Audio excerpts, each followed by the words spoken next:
Javi. El caos no es el fin, es el inicio de la creatividad. Para crear, primero hay que destruir. La creatividad en su estado más puro, crudo.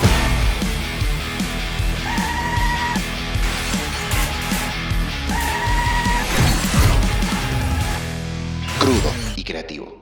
Esto es otro episodio de Crudo y Creativo. Y hoy vamos a hablar desde Guayaquil hasta Vancouver. Vamos a hablar de cine, vamos a hablar de producción, vamos a hablar de calidad y por qué no hablar también un poquito de lo que conlleva meterse en este mundo de la producción audiovisual. Para eso tenemos de invitado hoy a Javier Colamarco. Javier, bienvenido, ¿cómo estás? Hola, muchísimas gracias por la invitación. Lalo. Yo siempre te digo Javi, pero te presenté como Javier. Bueno, casi todo el mundo me llama Javi aquí y en todos lados, la verdad. Es mi nombre profesional, de hecho. Cuando la gente me pregunta si me llamo Xavier o Javier, le digo, no, solamente llámame Javi, porque lo entiende todo el mundo. Bueno, justo recién antes de empezar a grabar, me dice, nuestra directora de cámaras me dice, ¿cómo le digo? ¿Javi? ¿Xavi? ¿Xavier? Entonces Sí. justo, mira, ¿Habibi? ahí ya te quedó claro cómo le tenés que decir, ya lo tenemos clarísimo. Javi, cuando estaba buscando información acerca de un poco de qué podemos hablar en el episodio de hoy, encontré una frase que dijiste una vez que dice, si sabes a dónde vas, tarde o temprano llegas. Y me gustaría mucho desmenuzar esa frase a lo largo de lo que vamos a ir hablando hoy. Para quienes no lo conocen, Javier no solo es un amigo de la casa que trabajamos juntos hace casi 13 años, sino que Javi en algún momento de su vida tuvo que emigrar a Canadá y se fue a la ciudad de Vancouver. Para los que saben, en el tema de producción, Vancouver es considerada la segunda Hollywood, aún antes que Nueva York y aún antes que Bollywood, por ejemplo.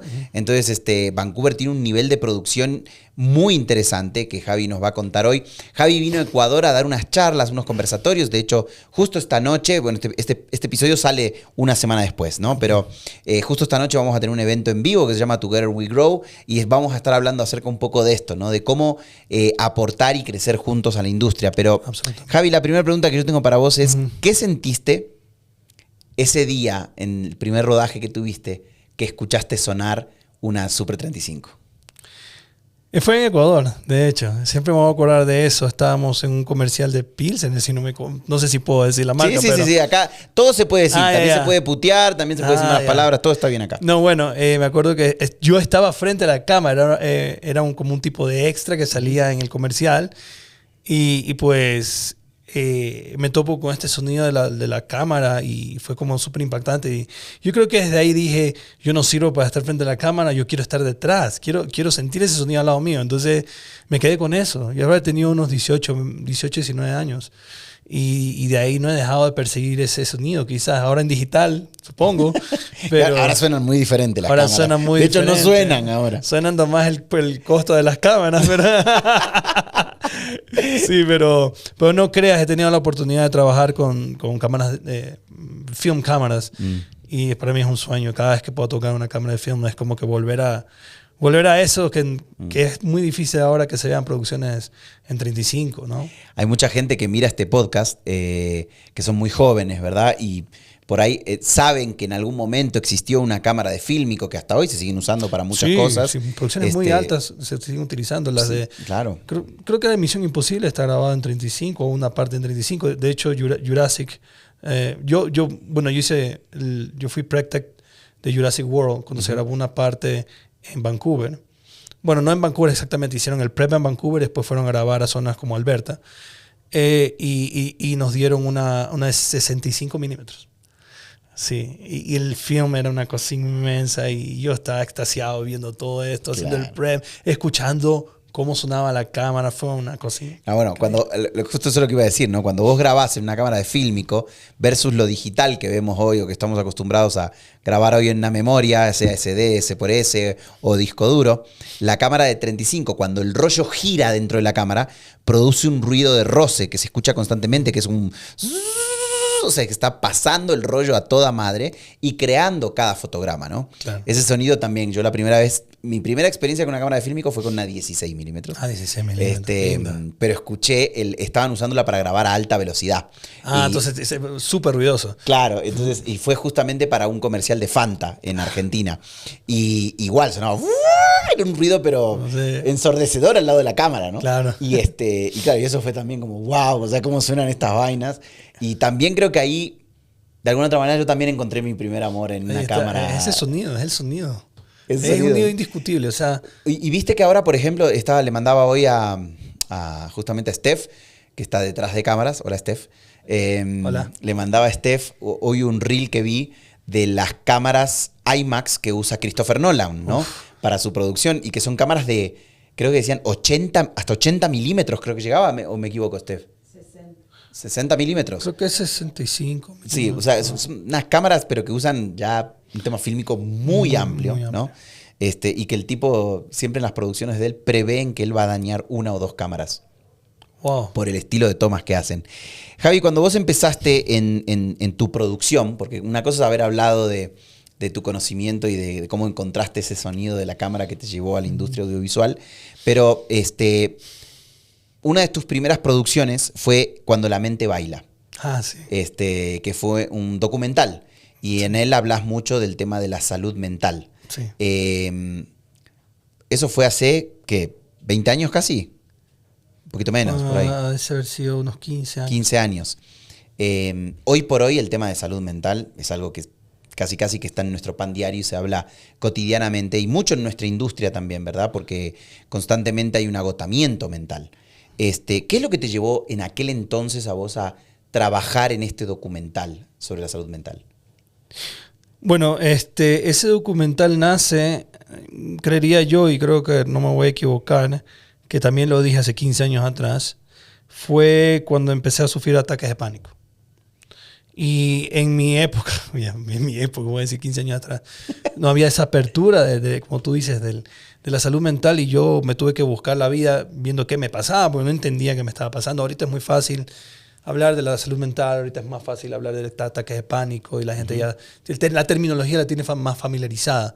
En mi caso yo ni sabía que tenía ataques de pánico. Ya después con el internet fue que viendo casos de otras personas me di cuenta que tenían ataques de pánico. Entonces, a partir de ese evento que tuve en mi vida, me dije, bueno, pues quisiera hablar de ese tema, ¿no? Quisiera explorar ese tema. Y pues empecé haciendo entrevistas a personas con diferentes tipos de ¿cómo se pueden? No de enfermedades mentales, sino, ¿cómo te explico? No es que no quiero poner ciertos problemas o situaciones que van pasando. Claro, no, y que tenían un problema de salud mental, se podría decir, aunque suena peyorativo, pero no lo es, los tenía. Entonces empecé a hacer estas entrevistas hasta que un momento nos sugirieron hacer entrevistas en el Lorenzo Ponce, así se llamaba antes, que tenía un estigma muy grande, ¿no? Ahora se llama Hospital de Neurociencias. O sea, mira cómo ha cambiado. Y bueno, pues en esas entrevistas que hacíamos a diferentes pacientes, encontré el caso de Ana María, que fue como, wow, esta persona es una persona con una inteligencia extrema, muy coherente en lo que habla, muy histriónica también, ¿no? Y pues, y ahí empezó el camino con ese documental, y para mí fue como fue como la puerta, finalmente, la puerta de que esto es lo mío, esto es lo que quiero hacer y ese es lo que quiero perseguir, ¿no? Yo me acuerdo cuando vos y yo nos conocimos, vos recién llegabas de la Antártida y habías estado grabando en el Polo Sur. Sí. Obviamente grabar en un lugar con esas condiciones climatológicas, por más que ahora me imagino que es tu verano en Vancouver. Pero claro, grabar en esas condiciones climatológicas en aquel entonces, con el equipo que se disponía en esa ocasión, si no me acuerdo, vos venías de grabar con unas Panasonic P2, creo que eran. Y una Canon también. Con una Canon GL1 creo que habías estado. Tenía una Canon D5, Mark II. O sea, eran cámaras tucas igual. Y esas, que también eran un pain in the ass. No te voy a mentir. No, sí, cámaras muy ciegas también, ¿no? O sea, hoy por hoy los sensores te permiten una apertura de luz brutal, pero en aquel entonces Madre mía. eran sensores de 1/3, eran Sí, ya sí, cosas una tremendas. cosa- ¿Cuál fue el desafío o el mayor desafío con el que se encontró Javier en una situación del Polo Sur para grabar un documental en ese lugar? Me encanta que hayas primero hablado de la salud mental, porque yo creo que ese fue el challenge de luego estar en un lugar aislado del mundo, con 30 personas, 33 personas creo, y lidiar con cada uno de ellos encerrados en un lugar. Entonces la salud mental es como la prioridad. O sea, tener claro muchas cosas, ¿no? En tu salud mental, ¿no? Porque hay gente que, por ejemplo, no voy a decir nombres, pero hay gente con vicios como cigarrillo. Ahí no hay una tienda al lado, ¿no? Entonces se le acababa la cajetilla ahí. ¿Qué pasaba? Su salud mental se deterioraba y pasó. Entonces, y viví como mucha gente es que la Antártida o la odias o la amas con locura. Entonces, hay gente que la odió con locura también. Y se veía pues en sus cambios, ¿no? Pero yo creo que la parte, el challenge más grande fue la parte mental, pero de largo. Porque depende de cómo tú tomes esto, esos challenges, te va a dictar qué va a pasar los siguientes días de grabación. Porque como te digo, hubo personas que están grabando ahí también, no voy a decir nombres, de repente se abstrayeron. Es una cosa inmensa, es que es overwhelm. Y pues, fue muy difícil recuperarlos, traerlos nuevamente a tierra. Entonces eso puede pasar. Y pasa mucho. Pero es que es un lugar tan... No sé cómo explicarlo. O sea, no tengo palabras para explicarlo, pero por eso tienes que tener claro muchos objetivos, prepararte mentalmente antes de la producción. Eso creo que es súper importante. Me encanta que sea sobreacogedor, sería el overwhelm, ¿no? O sea, como que te sobrepasa lo que sucede a tu alrededor. Y creo que de eso vamos a hablar bastante en otras preguntas que tengo para vos con las últimas producciones que has trabajado. Pero ¿tuviste a punto de irte a España? Sí. Y terminaste en Vancouver. O sea, sí. ¿Cómo fue ese giro en tu vida que te llevó a desplazarte de Ecuador a Vancouver? Bueno, yo siempre tuve el sueño de estudiar en una escuela de cine. Y había visto la Escuela de Cine Cataluña, que era la que más me llamaba la atención. Tengo mi pasaporte italiano por mi abuelo. Entonces, para mí el costo era nada. Realmente. Pero ahí conocí a la que es mi actual, o sea, era mi enamorada, actual esposa. Y pues ella migró a Vancouver y me dejó acá. Entonces nos separamos por un tiempo, volvimos y me di cuenta que ella era la mujer que tenía que estar. Y entonces, te fuiste atrás del amor. Atrás del amor y sabiendo que iba a una escuela de cine. También, claro. Tampoco dije, ay, el amor es todo. No, o sea, el amor, pero también tengo el amor a mi carrera, entonces me voy a meter a la escuela de cine de Vancouver. Y vos llegás a Vancouver y claro, obviamente al llegar a Vancouver empezaste a trabajar en cosas que no eran cine, cosas que no eran producción audiovisual, que no era lo que venías haciendo en Ecuador por ahí cotidianamente. ¿Cómo te afectó a vos en tu emoción? Y más que nada, ¿cómo fue el sobrellevar eso desde el lado profesional? De decir, ok, hoy tengo que hacer esto para sobrevivir. A mí no me afectó en nada. Pero voy hacia allá. A mí no me afectó en nada. ¿Sabes por qué? Porque tenía claro lo que quería. Entonces yo trabajé en una farmacia vendiendo computadoras. Y nada, lo disfruté el momento que duró. Y atendía bien a los clientes. O sea, nada que ver. O sea, para mí era esto temporal. Yo sé que esto es temporal, ¿sí? Y como yo sé que esto es temporal, lo voy a disfrutar y lo que venga. Y por suerte ya después conseguí otro tipo de trabajo y pude seguir trabajando en lo mío, pero yo no me sentí mal.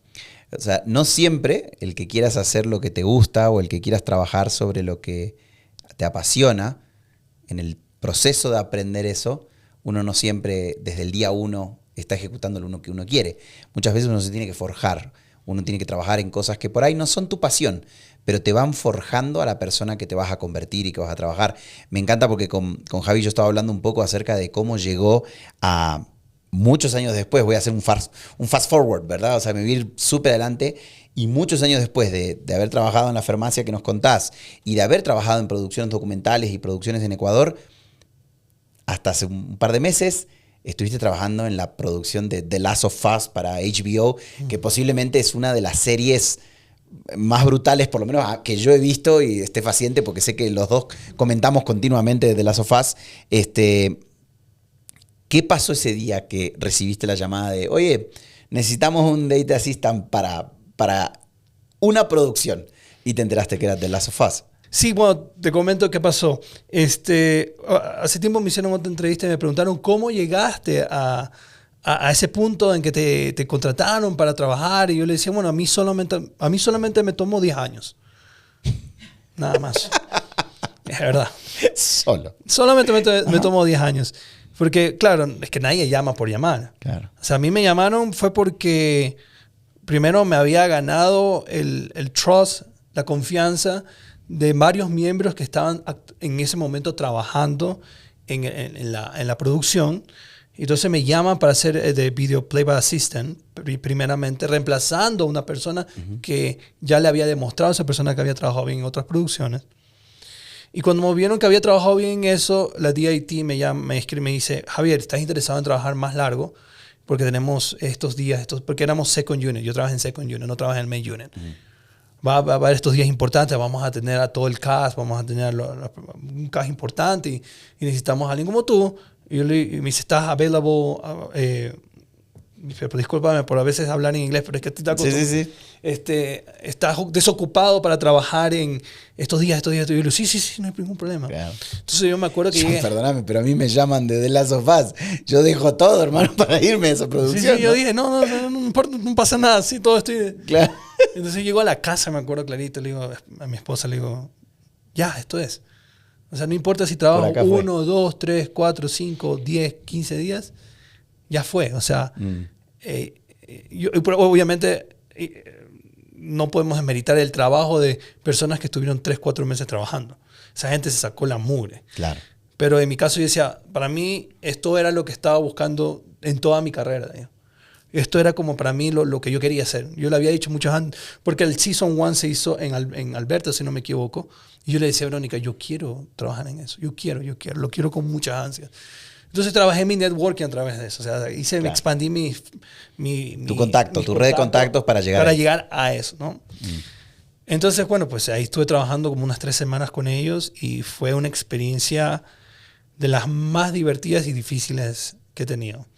Por varios factores. Ahora, The Last of Us es una serie que, si mal no me equivoco, o mejor dicho, trato de no equivocarme, cada episodio costaba promedio $40 millones, ¿no? Es una producción increíblemente grande. ¿Qué fue lo que te sorprendió que viste en ese lugar? Algunas cosas. Primero, que muchas de las ciudades son ciudades reales. O sea, son ciudades construidas desde cero y funcionales. O sea, tú entrabas a un comedor, me acuerdo que había una escena de un comedor grande y todo es funcional, escaleras de verdad, puertas de verdad, o sea, no era una fachada. Entonces eso lo hace increíblemente legit, verdadero. Entonces un actor que se encuentra en un lugar donde todo funciona como que realmente es un pueblo, o sea, el actor inconscientemente se va a inmiscuir mucho más. Entonces para mí eso me sorprendió de manera, y eran pueblos grandes, o sea, estaban construyendo diferentes sectores, unos en Squamish, otros en Vancouver, pero otros en Alberta seguían porque habían partes en la del segundo episodio que se utilizó mucho la montaña, que construyeron eso. Y bueno, pues el nivel de producción en el cual teníamos 6 cámaras, que ellos grabaron con ARRI35, y el nivel de perfección, porque yo estuve en la escena donde se botan los barriles en el segundo episodio, están los infectados corriendo, entonces había muchas cosas que habían que tener, ¿cómo sería?, en orden, porque había fuego, había explosiones y todo eso, ¿no? Y había gente que eran los stunts, básicamente. De lo que sería efectos especiales o las maromas. Exacto. Claro. Entonces eso todo coordinarlo y verlo fue así como que wow, esto es otro nivel. Después hacer explosiones en un lado, después como te mostraron un video donde disparaban. Entonces ese nivel me sorprendió muchísimo. Había estado en producciones de alto nivel anteriormente, pero esta fue así como que, no sé, o sea, fue lo máximo para mí. Todo el nivel fue increíble ver cómo había un departamento de solamente fuego para los stunts que se iban a incendiar, pero los prendían y te ver todo que tenían paramédicos. Entonces, este tipo de cosas que tú dices, ok, a la gente sí le está importando que se va a incendiar a esa persona, ¿no? Claro. Entonces, ver ese nivel de ¿cómo se dice? Sí, de eso sofisticado. Ya. Ahí le pones una cosita ahí abajo. Sí. Sofisticación. Ya, sería algo sofisticado. así. Fue sofisticado, ya. Ya. Bueno, ustedes entendieron, ahí lo ponen abajito en una claqueta. Pero bueno, no, eso fue increíble. Antes de pasar a mi siguiente pregunta, ¿qué tan cerca estuviste de Pedro Pascal? No tan cerca. Estuve cerca de todos, hasta de Bella Ramsey, a excepción de él, porque una de las cosas que sí pasó fue que estábamos grabando y el director, porque en estos niveles de producción el director tiene, no el director de fotografía, el director tiene la posibilidad, y siempre, de hecho, tiene un monitor al lado que le da playback a cada rato. Entonces, terminamos la toma y él puede ver ahí cómo está la toma y repite hasta sí me gustó.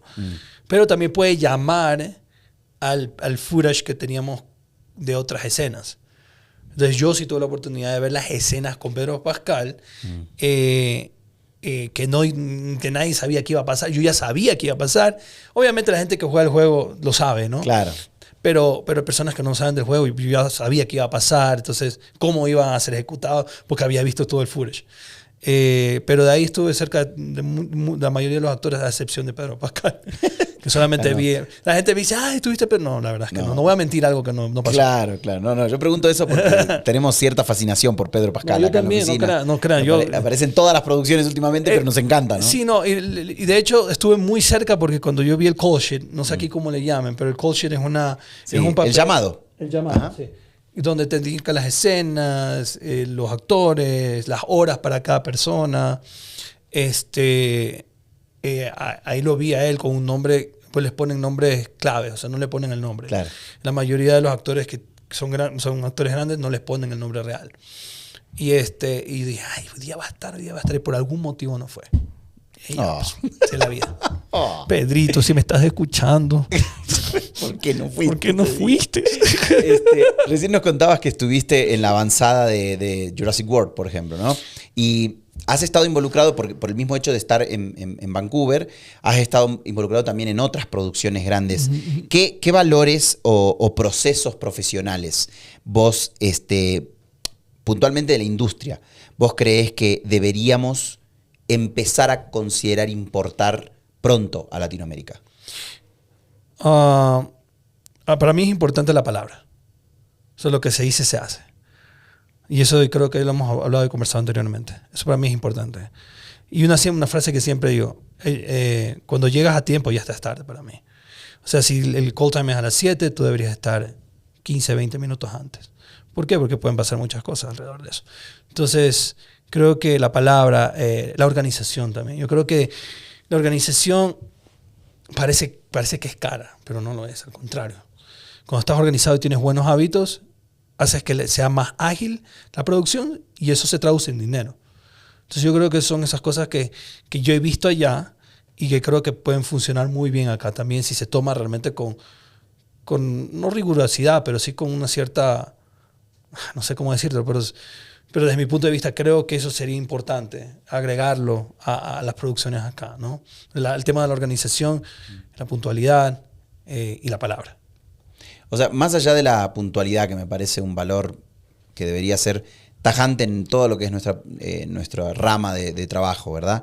Yo siempre he dicho que, por ejemplo, nosotros acá en Enclave, una de las cosas que más trabajo nos ha traído, no dado, sino que nos ha traído más trabajo, es que siempre que decimos una fecha, se cumple 24 horas antes, porque si no, ya estamos tarde.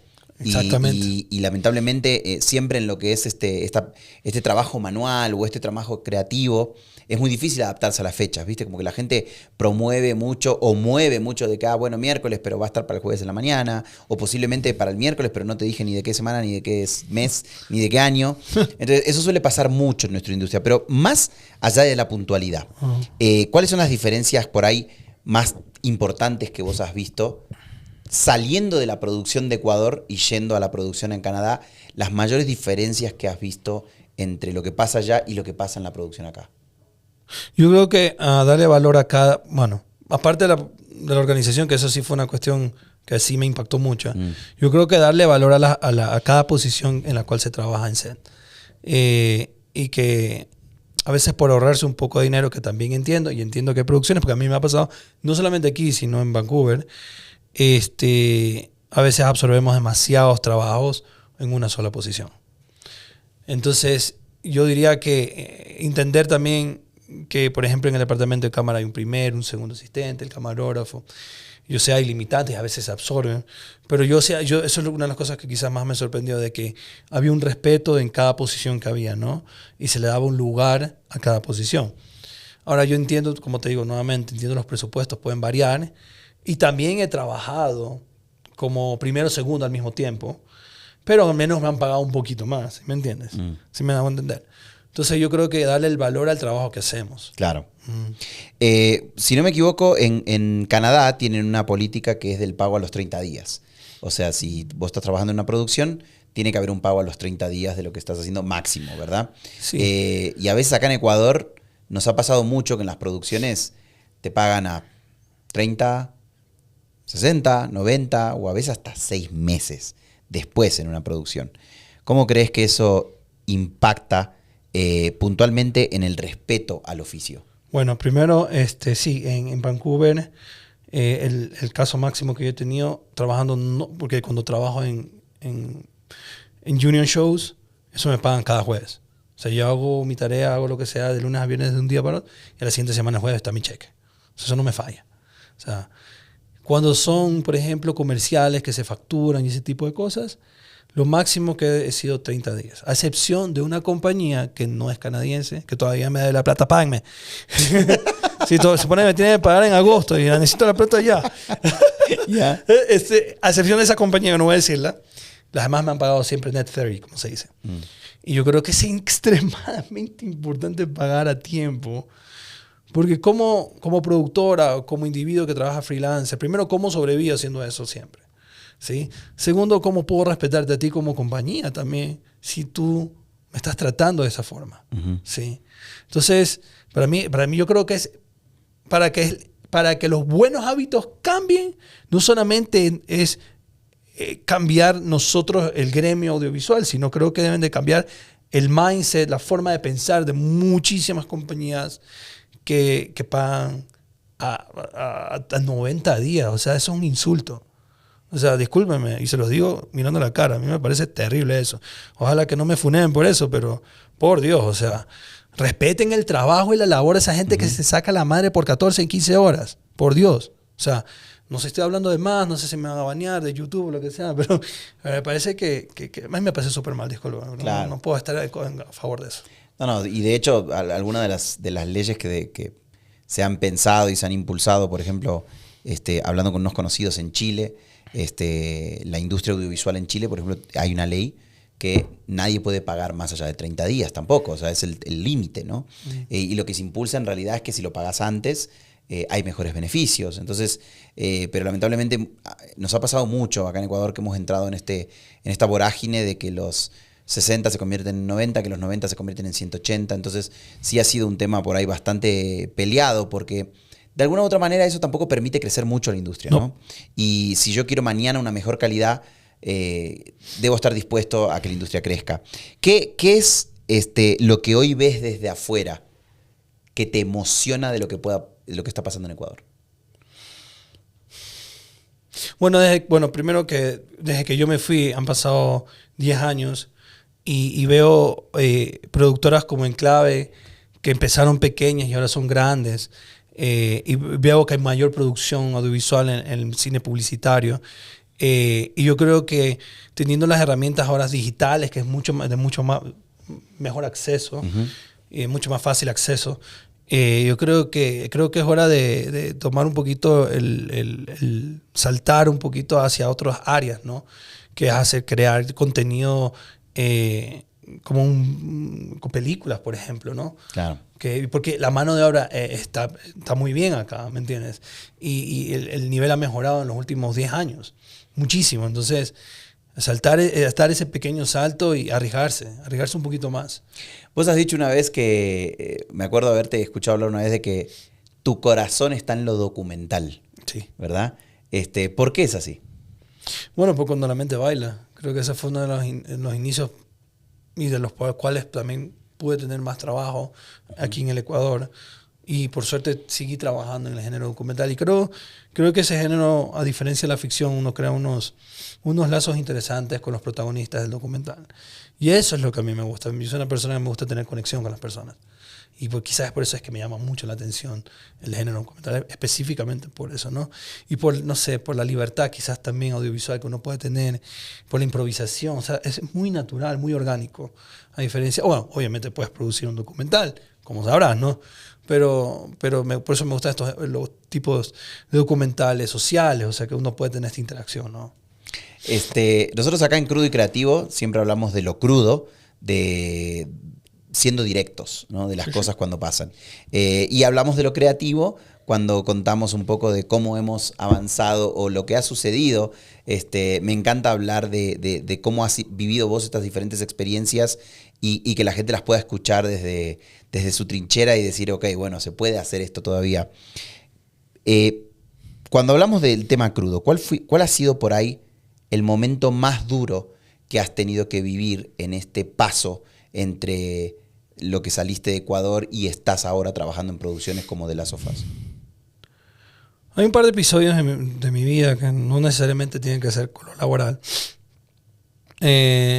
Una sí es lo laboral. La primera, el racismo y la discriminación. Esas son las dos realmente. Racismo porque alguna vez me tocó ver como una persona me gritaba, me decía que odiaba el español, que no me quería ver ahí. Fue duro. Son esas cosas que uno enfrenta, que uno nunca piensa que va a enfrentar. Pues yo me paré y defendía todo mi gremio latino en ese momento. Esa me quería matar, me quería pegar. Pero bueno, ese día me paré. Obviamente ya después me sentí un poquito mal por la situación, pero ese acto de racismo sí marcó quizás un episodio que no lo puedo olvidar, aunque quisiera. Porque sí me hizo sentir en ese momento que no pertenecía. Pero después me di cuenta que pagaba los taxes. Y ahí me di cuenta que sí pertenecía. Y son altos. Pago impuestos, así que sí soy de acá. Exacto. Sí soy de acá. O sea, exacto. O sea, tú no estás pagando, pero yo sí. Claro. Entonces ya tú comienzas también a defenderte también, ¿no? Vos leí que vos llevás un parche de Ecuador a tus producciones y lo llevas con vos todo el tiempo. ¿Cómo es esto de llevar tu identidad a cada producción en Vancouver? No, y yo me acabo de traer mi Diddy Bag, que ya lo van a ver. Tengo un workshop en Guayaquil, se llama Cinemotion Lab. Estoy llevando un Diddy Bag del que llevo a trabajar. Un Diddy Bag le dicen Diddy Bag. No sé por qué le dicen Diddy Bag, te soy sincero. Pero es una cuestión ahí, más o menos, donde pones tu claqueta, filtros, pones baterías. Entonces tú, como segundo, ya tienes todas tus herramientas ahí.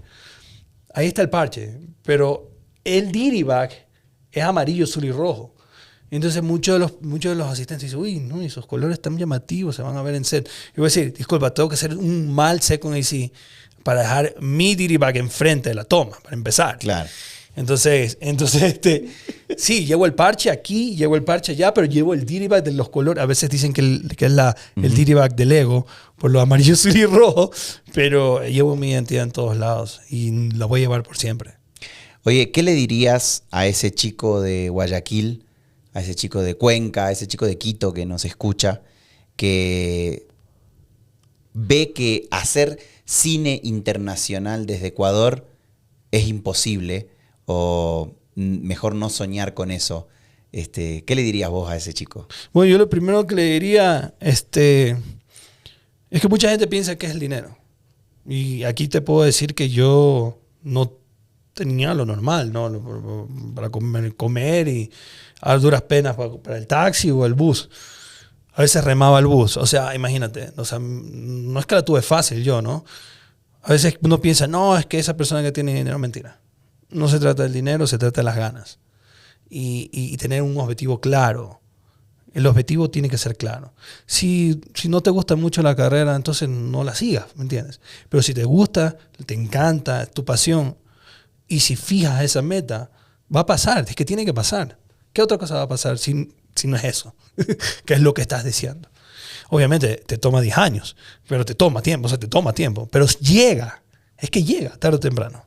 Sí, a veces por ahí no son 10 años, por ahí puede ser más.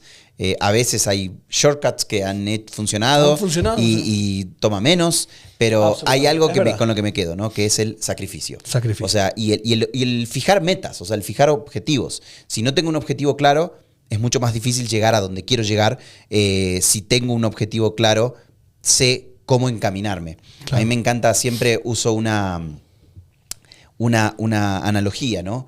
Que es que si vos te subís a un avión, y una vez que el avión despega, un avión a Miami o a Houston para hacer conexión, ¿no? Y el piloto de golpe habla por el altoparlante y te dice, bueno, miren, tenemos un problema, se nos perdió el plan de vuelo.